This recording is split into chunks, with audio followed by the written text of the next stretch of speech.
Hello, मी भाऊसाहेब याडा पावरे सासुरी गावचा शेतकरी असून माझे आज रोजी माझ्या म्हशीचं रेडकू वाघ सदृश प्राण्यानं उचलून नेलेला आहे.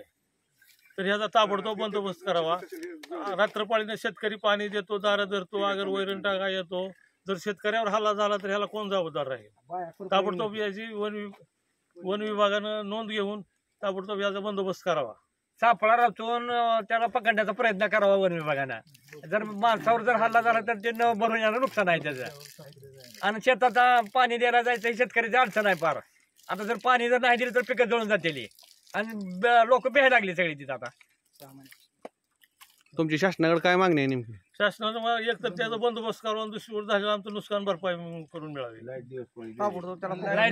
लाईट जर दिवस पाणी आम्हाला मिळावी. लाईट बंद करून दिवस पाळीने लाईट मिळावी. कारण